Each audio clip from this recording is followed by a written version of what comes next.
Welcome, welcome, welcome, everybody, to the A Little Less Fear podcast. I'm your producer and host of the show, Dr. Lino Martinez. This is your motivational podcast of people's incredible journeys. Oh, yeah, let's do this.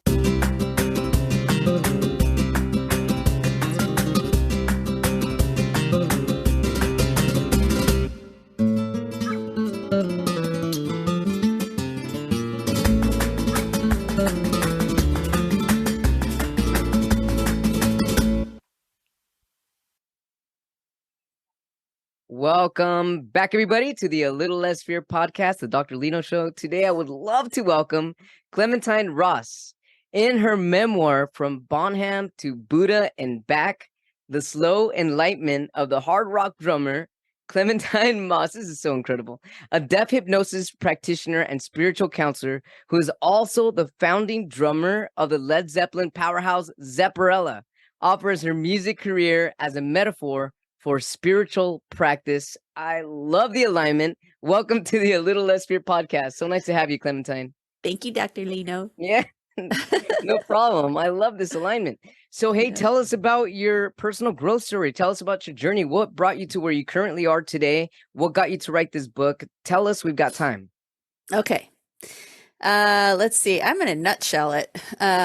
So because I feel like we have an abundance of topics, and that story is probably not the most interesting. But I grew up in California. I moved to New York City after I graduated from college. I intended to be a writer. I was floundering around in my life, trying to figure out who I was. I really didn't know who I was at all. Two things happened when I turned 27. One was I went to my first Vipassana 10-day silent meditation retreat. And the second major thing that happened, was that I took my first drum lesson. And as soon as I started learning how to play drums, suddenly it was kind of what I just wanted to do. And it was funny because right before I turned 27, I had a friend who was this really amazing psychic.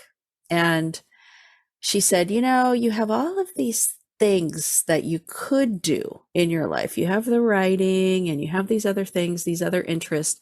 She said, but you're in danger of not choosing something. So you're going into your Saturn return, which is a big time of upheaval when you turn 27 years old, where things fall away that you no longer need. You're going to be questioning who you are even more than you already do.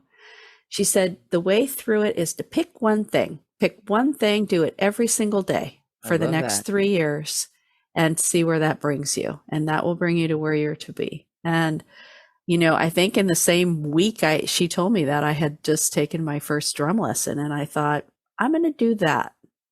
And I really did. She said, you're going to question it. And I really did question it all the way through. I was like, what am I doing? I was never going to be a musician, But it was like drums just grabbed me and took hold of me. And so you kept at it every day for 3 years, the way that she suggested?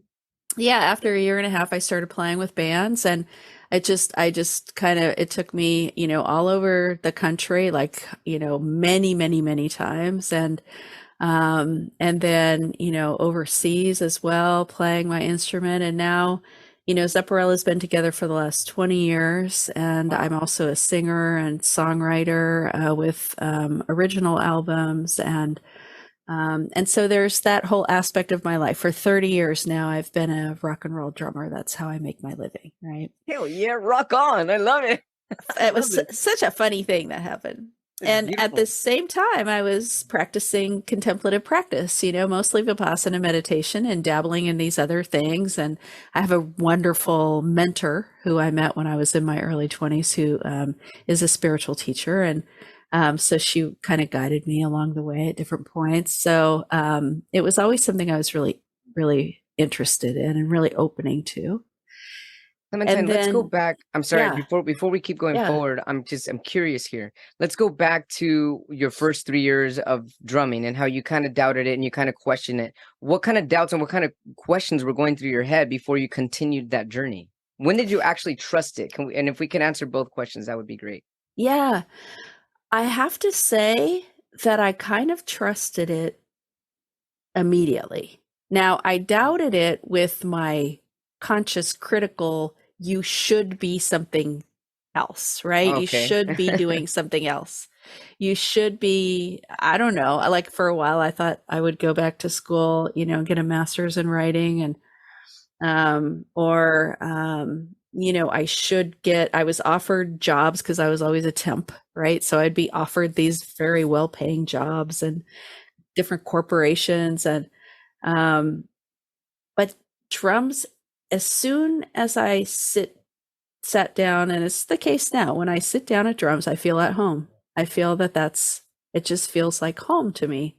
And it's fascinating and wonderful in that, for most of my life up until that point, I had been seeing myself as a writer, which is a very solitary life. And I started to feel like I want a creative output that I used to think at least I could listen to the radio if I was like a painter or something, or, Right. but I have to have collaboration just seemed so wonderful to be playing with other people. So it was the drums, and then it was also the spirit of community that music offered me, that I think I was really drawn to. And I think when I question myself, it's always with that small self mind that says that I should be different, Right. I mean, many of us have it. Our culture is based on that. That's how, in a way, that's how capitalism works. We should be different. We need this thing. Right. So, that's, I think that's the answer to your questions. Yeah. Yes, definitely. So then you continued the journey. You finally felt at home, sitting down, playing the drums. And then so from there on, things just took off. Well, I mean, I wouldn't say they took off. I haven't been, I'm not like wildly successful. I'm always kind of eking out a living playing music, but it's okay because it all kind of works, and I love it. I love it dearly. And playing drums opened me up to being able to write lyrics and songs and sing. Now I'm fronting a band, and so the world of music feels like a really like endlessly interesting place. I have endless enthusiasm for music. So that's really wonderful.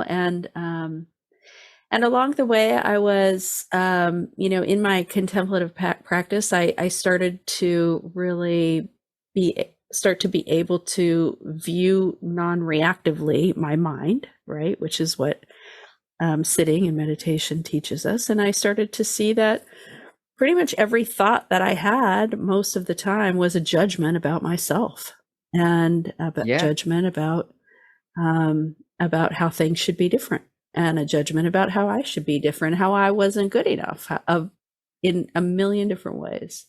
How did the spirituality aspect come into play with music? When did this happen? Well, so the spirituality, I mean, I feel like that aspect of me has always really been percolating under the surface in a lot of millions of different ways in my life. But once I took that 10-day Vipassana course, and I really was able to step out of the conscious critical mind into that wide awareness of everything. That wide awareness where I can view my thoughts as not me, view my thoughts as something that rises up because of my history and my body chemistry, right? Thoughts are just these physiological processes, and started to not have to react to all of them.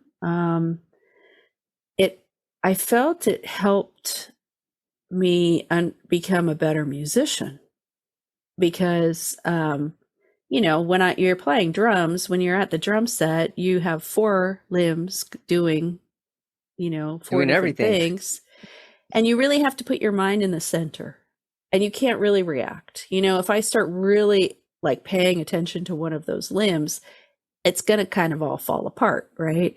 I have to kind of keep that awareness, that non-reactive awareness. If I start thinking about, who came to the show or what that guy's doing over in the corner or, what that person's doing over there or how many people are in the room. If I start doing that, I'm robbing myself of the experience of really being in the moment. And I'm not allowing the music to play through me. I'm in my mind, and my mind is going through patterns and making my body do things. And that you can tell when a drummer is playing from their mind or when a drummer is playing and the music is moving through them. And so as I had both of these aspects of myself, the meditation aspect and the drumming aspect, I started to see that both of them informed each other. As I was able in practice to really open up that, or on stage to be able to open up that freedom within my drumming, it felt like I was able to recognize that even more in my meditation practice, those fields of awareness. And the more that I meditated, the better my drumming would happen. I mean, I'm kind of a bad practicer drum wise. A lot of it is because I've lived in cities all my life and had to travel to practice. Right. So, but there have been times where I've gone for a couple of weeks without touching the drums but I've been meditating a lot. And when I come to the drums, I'm like, I can't believe what opened up, this technique that I was working on. It's there. Right. So the two are they're so connected. And for a long time, like everybody, I thought, okay, there's my spiritual life and there's my drum life. And, in the drum life, I'm being the rock and roller and I'm, partying with the band and driving all over the place and getting mad at the promoter and all those things. Right. And then there's my kind of spiritual life. But, as time went on, I really started to see that the two are just one thing. It's just me. This is me, right? This is Definitely the big thing of Clem. And it Clementine, really, I have a question about what you said earlier about non-reactive awareness. Yeah. Would you say, as you were saying that, and you're talking about music, the word that came to my head was flow. Do you feel that when you're in this non-reactive awareness, it allows you to stay in flow with your inner being, your just natural talent flowing through you? I think that the flow state, that thing which everybody is always trying to reach, whether it's Sure. in sports or, Right. in music or anything, that flow state. I think that it's another word for that non-reactivity, that ability to really be in that time, almost, it can feel almost timeless place, and I think everybody has those moments. Sometimes it's just driving, sometimes it's, whenever I think drums are really conducive to this, any musical instrument is, because when you're putting your body at work, when you're putting that front attention to work, doing a mechanical thing, then you're able to open up to that awareness that's behind the front attention, right? Yes. And that's what the Buddhists talk about when they talk about the Eightfold Path, right? The right concentration is that front attention of the mind that's able to focus and bring yourself back to where you need to be, to watch the sensations in the body or watch the breath or watch the mantra or whatever it is that you're focused on. And the more pinpointed that front attention can get, then that wider awareness starts to open up. And then when you're in a time where there's a kind of like outer stress, which I would say maybe it's running a marathon, or maybe it's being on stage and performing. For me, it's being on stage and performing. Then that front attention goes into an automatic mode, right? Yes. That's why I've practiced, so that when I'm there, I can relax and just let myself do what I've been trained to do. And then I get to really be in that wider awareness. And I think that's what the flow state is. Yes, definitely. There's also really like a deep inner peace and joy happening at the same time. So while you're saying that, so I used to sing mariachi professionally when I was a teenager, and I would love to go back to singing again. I've been training my voice. I sing every weekend. And I'm also a poet. So I write I started writing when I was 7. And what I've noticed that when I write and when I sing, there's a similar channel that happens just the way that you're describing it right now. And I remember that there's nothing that satisfies me more than being on stage, because when I was on stage and I'm singing, it's almost as if at what you're talking about, like I practice and I'm finally there. And there's the minute the voice starts coming out, it's like all of a sudden I'm in this relaxed state. I'm in harmony. I'm in full joy, and I'm feeling every word that's coming out. And that's the way it is for me when I write poetry. And I can imagine the way that you're describing it. It's very similar. So I can feel what you're saying. And while you're saying this, I'm wondering, my question to you is, where does passion come into play? Is passion also flow state? And if it is flow state, is that also coming from a higher source, the meditative process, where we both come into alignment with our spirit, our all knowing? I like the word passion, but I would maybe substitute it for the word enthusiasm. Ooh, yeah. Right? Because enthusiasm, because passion, for me, the Yes. word passion has an element of short burn, right? Like Okay. it's like a flare, right? Yes. And that's wonderful when you get those sparks where it just kind of overtakes you, right? Right. But the enthusiasm is like it's like a generative energy, right? It's radiating. Yeah, it's radiating and it's moving forward and it's developing and it's changing and it's morphing, and it's like enthusiasm So keeps true. going. And passion might be, you could say you have a passion for something, but it's the enthusiasm that keeps the energy That keeps it bubbling going. and percolating. Yeah. Right. Oh man, Clementine, I love that. I feel enthused just talking about this. This is incredible. Singing is the perfect marriage between technique and soul, right? Because the technique, it's like you open your mouth and you're just going to do what you do. Most of the time, you're not thinking about the technique because you got to tell the story. Right. Right. Right. So it's kind of, you're in that perfect, I can see why you would be in flow state. And then, with the poetry, and I mean, I think you should combine those two things, right? I would love to combine them both. I would love All you to. have to do is just have a drum going. The song is in the drum. This is, I really believe, well, of course, I'm a drummer, right? But you pull up a little drum beat, like on your phone, on a little app, like just a little drum beat, and just start to rhythmically speak your poem over the drums. And then what'll happen is a melody will come. A melody will come out of that. And then you can, eventually when the melody kind of fixes in your head, then you can say to a guitarist or a piano player or somebody who plays is a, master at their instrument, right? Then you can say, okay, this is what I'm singing. What do you play? And because you're a singer, you probably will actually start to kind of hear what chords will go over it, right? Or go underneath it. And that's the way to write, an easy way for you to write a song. Start with rhythm, I love that. I've actually been doing a little backwards. So I've created this, I'm creating this business. It's amazing. It's on Instagram. I actually just created an Instagram with all of my video poetry, in which I have my poetry, but I also voice it and I have music in the background with it. And I'm absolutely in love with it. But the one thing that I'm doing is I'm putting the music after I've written the poetry, but I love your idea to actually start creating it with the beat first and see what I get after that. Yeah. Oh man, I love that we're connecting, Clementine. Yeah, it's great. It's great. I can't wait to hear what you come up with. Thank you. Yeah. Clementine, I'm really curious to continue this conversation here on music and spirituality, because you hardly hear this. It's kind of like one or the other, or it's just spiritual music, but you're a rock and roller and you're combining the things that you've learned on the road and on your by yourself as well. But I'm curious, how do you keep this meditative practice when you're on the road and you're busy, and like you said, you're dealing with a lot of people and crowds and PR and everything? How do you actually get into that quiet zone for yourself?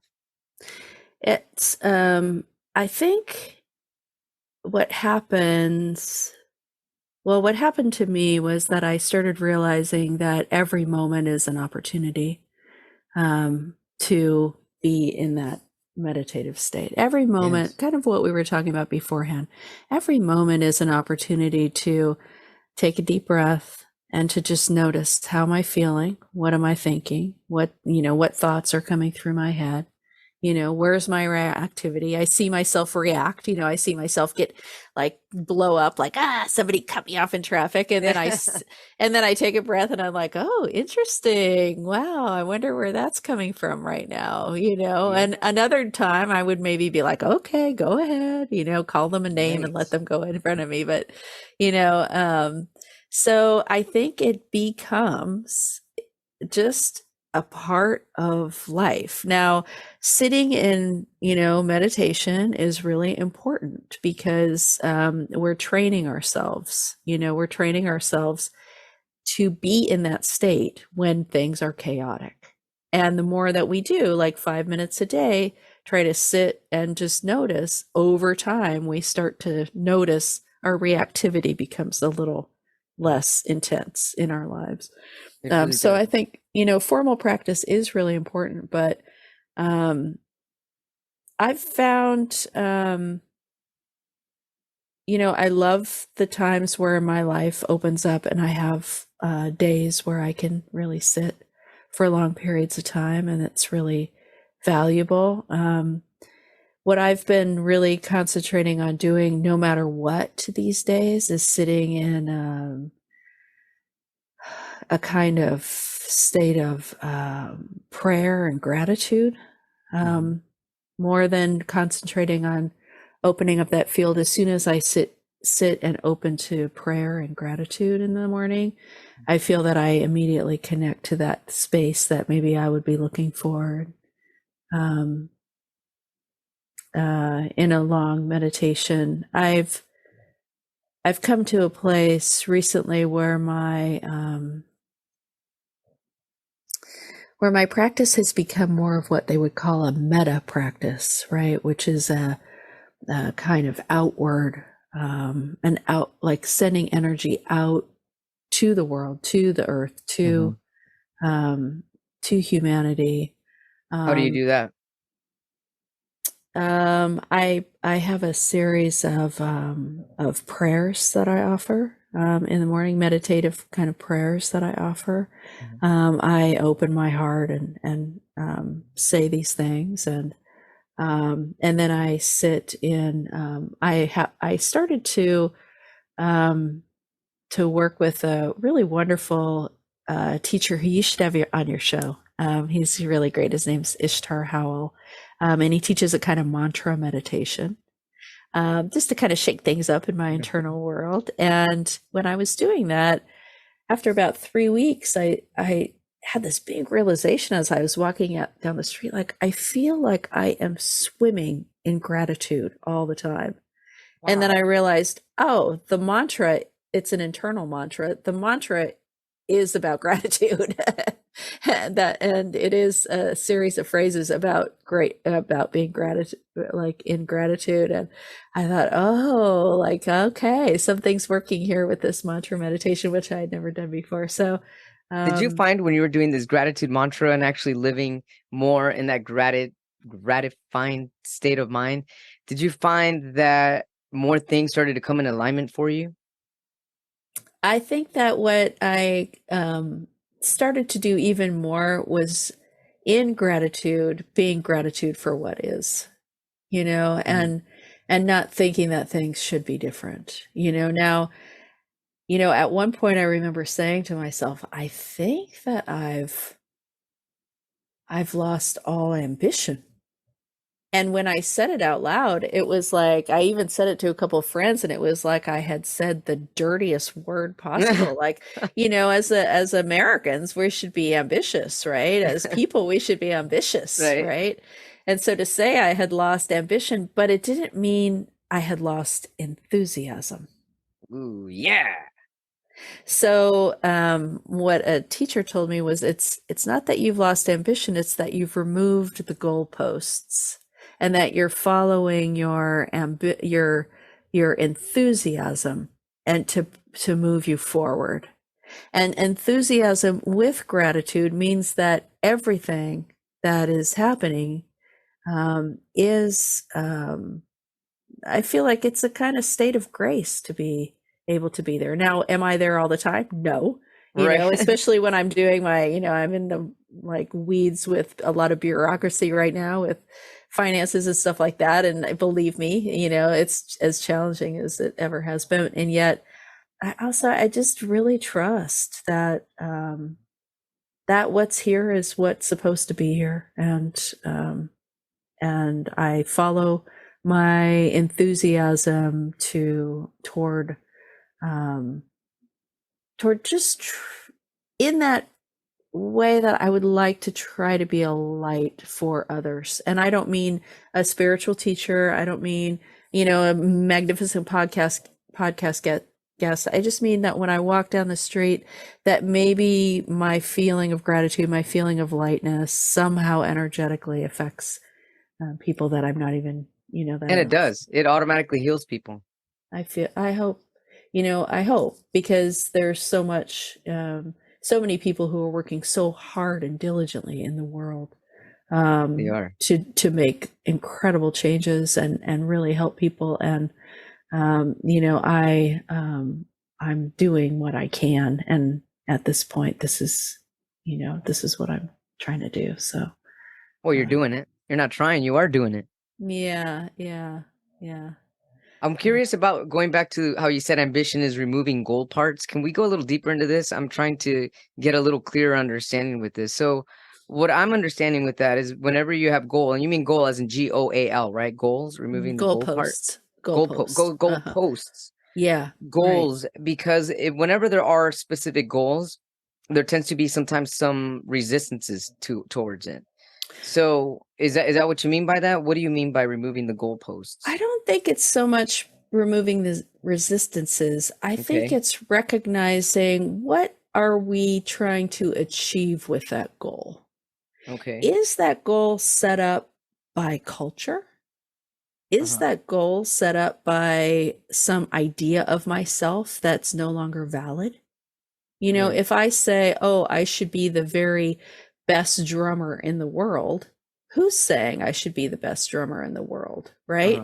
It's this, I have a feeling that if I'm not this successful, in my life, if I'm not at this level of, appreciation or, success or finances, all of those things, those are other people's goalposts, right? It's not mine. So if what I say is, I want to be able to play my drums every day, and when I play my drums for other people, have them respond and feel the love that I feel for what I do, that's a different kind of goal than me saying, okay, next year I'm going to be on the cover of Modern Drummer. Now I could, feel like if that feels like it ends up happening, well, then that's what happened. And maybe that's a part of it. And maybe it's coming from that, that enthusiasm that I've gotten so excited about what it is that I'm doing. And I'm focusing on the kind of drumming and the kind of career choices that would get me there, right? If that was important to me, that's fine. But if being on the cover of Modern Drummer is the only mark of my success, then it's whose mark is that? Who decided that, right? And whose voice am I listening to in my head? Yeah. It seems almost competitive in nature as well. If we think that way, even in the ambition part, it seems a little more competitive, as you were saying, like who's saying this and who are you really almost like competing against or competing towards. If you're really going inward and really following your own enthusiasm, it's going to be a totally different feeling than the push that you would with ambition and goalposts. Yeah, when I just listened to this, read this great book called When the Drummers Were Women. And the woman who wrote it, I'm blanking on her name right now. I'm so sorry. I'm terrible with remembering names, but she really followed her passion. She started off being really interested in a frame drum, and then she started kind of studying it, and really just got kind of overtaken with studying all about where it came from. And then she was invited to play with some other people, and she would be on these stages with these people, these amazing musicians who had devoted their lives to it. And she's like, what am I even doing here? Like, I just was excited about playing the drums, but it was her enthusiasm that brought her to where she was to be. And now, Yes. Even though she's passed away, she's still hugely influential in the way people see that particular instrument. So, and drumming, period. And I really saw her as somebody who, she just, some people just artists get completely carried away by doing a thing, and they go, it's really totally exciting. And, without that, all of those barriers of who she's supposed to be. Yeah. Right. Yeah. Barriers. Exactly. That's what they are. They're barriers. Yeah. They become barriers. Right. Hey, so Clementine, you talk about what the negative internal voice offers and how to relieve it. What do you mean by this? I think the negative internal voice, I did something long ago with a wonderful creativity coach. I was having a hard time writing. I felt like I had a big block, right? And so, it was the first time that I ever did that kind of visualization, visualizing the feeling and kind of, anthropomorphizing the feeling. Right. Right. And it was the first time that I'd done that. And he said, okay, so close your eyes and bring up the critic. Who is the critic? What does the critic look like?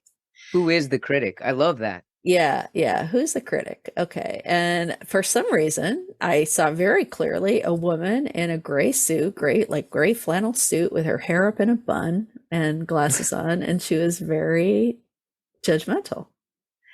And he said, okay, well, there she is. All right. And where are you in relation to her? And I was like a little kid, like getting in trouble. Wow. And she said, okay. He said, well, so what does she want? Ask her what she wants. And very clearly I heard she doesn't want me to fail. And so he said, okay, she doesn't want you to fail. Is there anything that you could do? What would make her calm down and not be so afraid of you failing? And I thought, if I showed up every day and really did my best, then she would quiet. And as soon as I said, okay, I'm going to, start writing a bit every day. And if I really devote myself and try my best, it was like, then she took her hair out of the bun, and she kind of walked away. And I realized that my critic was there because it wanted me to not half-ass it. It wanted me to really show up, to not, some things, writing has always come fairly easy for me. And I can see the ways that I hadn't dug in to really, being vulnerable in my writing, being truthful in my writing, all of these things that I recognized that I hadn't really looked at. And immediately I could see, if I show up and I promise to be as truthful and vulnerable and honest as possible in my writing, then the critic will quiet. I love this. So basically the negative internal voice, being the critic, is actually a window of opportunity for you to see where you can expand and grow, and what that actual inner voice is trying to tell you, how it's actually trying to help you and level you up into a different type of awareness. Well, in that case, definitely. Now, I have other negative internal voices, and especially around body image and, food and weight and all of those things. And when I look at that negative voice, what is that negative voice trying to do? It's trying to tell me that I'm not good enough. Okay. who's telling me that? Where did that Yes. voice come from? Is that me? That's Mhm. not me. That's something external. That's something external that I picked up, right? I've picked something up from the culture that tells me that I'm not good enough. I'm never going to be good enough. Right. And what does it need?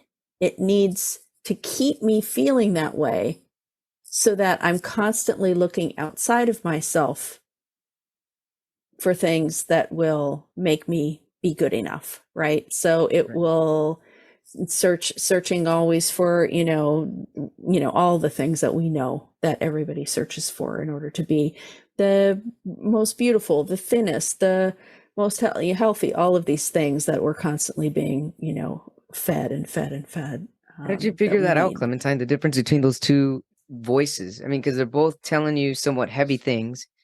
And how were Mhm. you able to weigh which one is your one towards constructing something better and positive, and one that's just not even who you are as a person at all?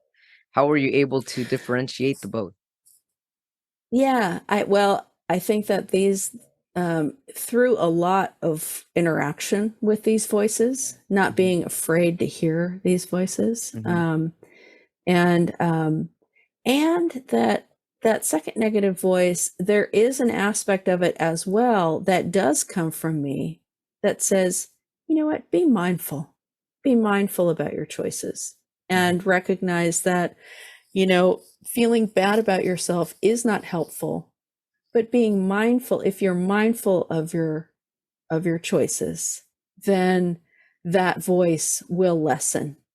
Hmm. And recognizing, and also doing a lot of work to recognize all the ways that I've been indoctrinated, in this culture to believe these certain things about, Right. the way that we look and the way that we are in the world, and doing a lot of work and interaction with that voice to say, actually, that's not true.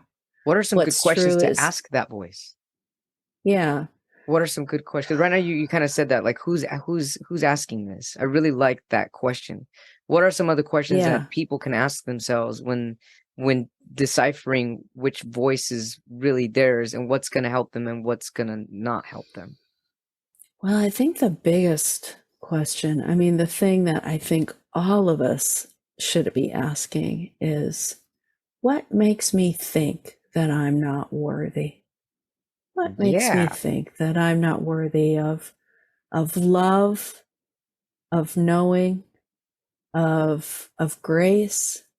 What makes me, when did I start thinking that I wasn't worthy? And whose voices do I hear when I think that I'm not worthy? Maybe it's somebody in my early childhood that told me, or exhibited behavior that made me feel that way. Um, maybe it is the culture, like, well, I'm this size and I'm never going to be accepted in this way in this culture.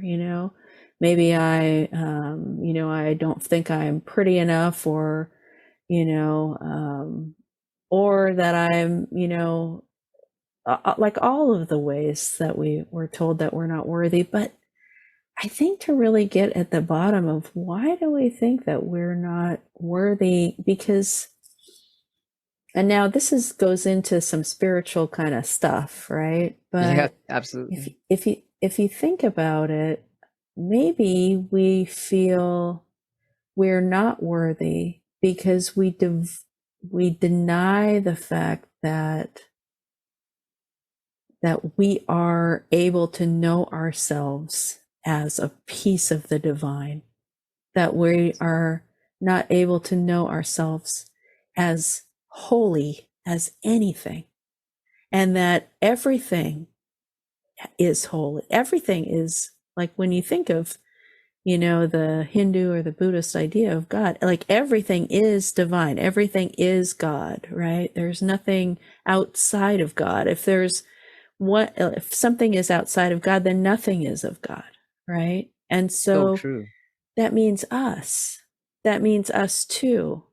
When I realized in a meditation I was doing that I couldn't feel worthy of unconditional love coming to me from the deity that I was, doing this meditation with. I couldn't, they said, okay, now bring the feeling of unconditional love coming back to you. And I just kind of blanked out, right, of this meditation. And I realized, oh my gosh, like, I don't think I'm worthy. I think that I'm bad, you know?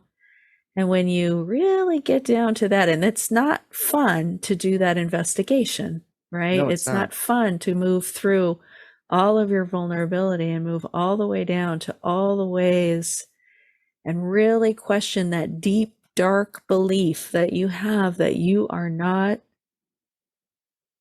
godly, God, divine, Right. however you see it, or even just worthy of love, even if you don't believe in anything woo woo. If you truly believe that if people really knew you, they could not love you. So many people feel this. And They do. I'll say the majority. yeah, and I think that's the big investigation. It really is the big investigation. So how did Mhm. you finally realize that you are worthy and that you are worthy of unconditional love? Well, I was through a great deal of spiritual practice, different practices, different ways of working into it. I was in a contemplative psychotherapy program for a couple of years, and Buddhism is a really wonderful, scientific way of approaching the inner world, and there are quite a few really wonderful techniques in order to dive into those beliefs that we have.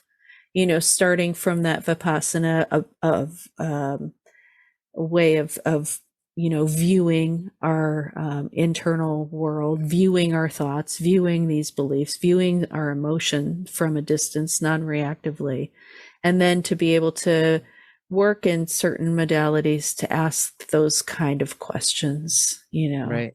to come through. So, and I'll tell you, Lino, when that happens, and you really do feel worthy that you are indeed a piece of that, when you come upon that piece of yourself that is that holy place, then boom, you see it in every single being, You you really know, do. Oh and yeah. that's what I mean when I said before that it's kind of a meta meditation now, where it's like I feel almost kind of like opening that internal world to me. It opens, like I ask to see and I see it, but what really feels like it expands the bigger and bigger and bigger, like almost like a circular thing, is when I start to move my energy outwards into prayer for others. It's just that inner world within me opens wider and wider and wider. It's the great gift of um of that kind of giving. Yeah. It really is. Oh, I get that when I meditate. I love it. I absolutely Mm. love it. Yeah. Let's talk about your book. It's called From Bonham to Buddha and Back: The Slow Enlightenment of the Hard Rock Drummer. What got you to write this book? What can somebody find in your book, and what's the biggest takeaway? Well, kind of what we've been talking about is a Oh, lot of what excellent. it is. Yeah. So I started writing a blog called Listen Drumming in 2016. And I thought, okay, I'll put all these pieces together after a certain time. And then I thought, oh, shoot, I actually have to make it into a book and write a bunch more. so, excuse me. So it really is about um, you know, how my meditation practice and my drumming world, how they meet. There are a lot of there's 100 little pieces of writing. There are a lot of pieces about, just the things that have come up from me being on the road, being in places, working through that negative voice, reading YouTube comments, what's it like to just be this, this person mildly in the public eye and having to deal with, all of that and do that from what I know about my own worthiness and all of that.